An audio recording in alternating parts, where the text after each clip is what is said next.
some information that they are being terrorized. By whom? Well, by the barrio leaders, which they are connected with the government.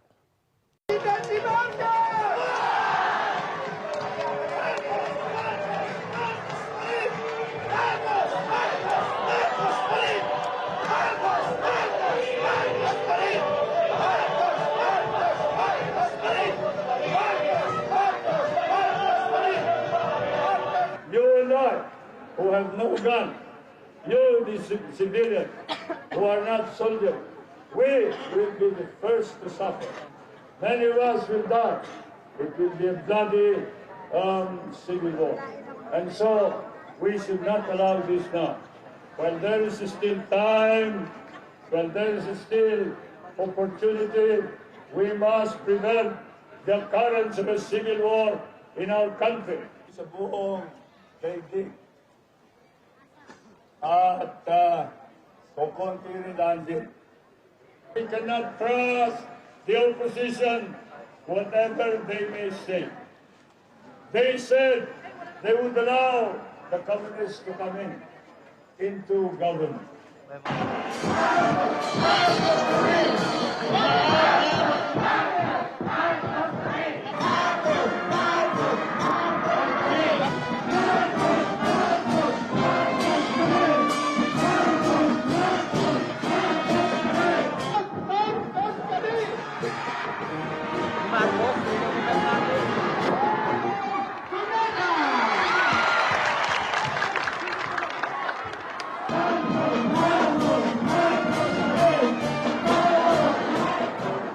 Kaya nga, ako'y nandito ngayon, nagsusubong sa inyo.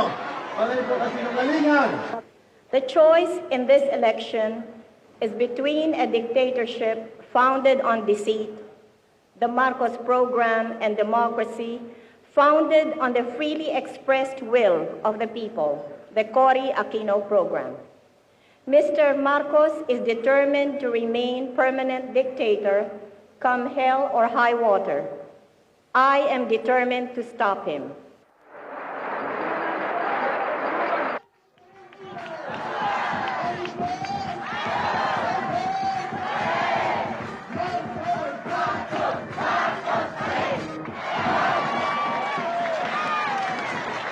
Facing danger not only from communism, but from the ignorant of the people.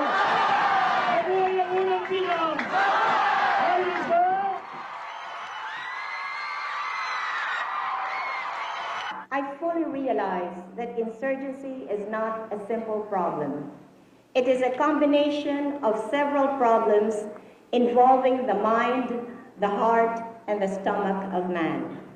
It is an economic problem, a social problem, a military problem, and an ideological problem.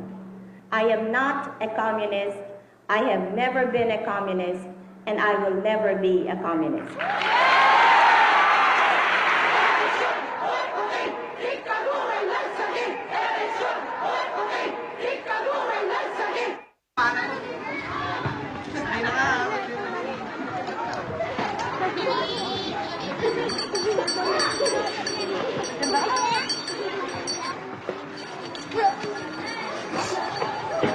Bueno, pues vaya bueno.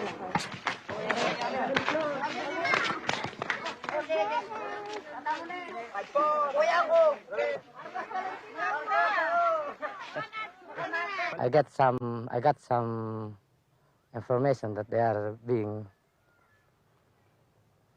terrorized. By whom? Well, by the barrio leaders, which they are connected with the government.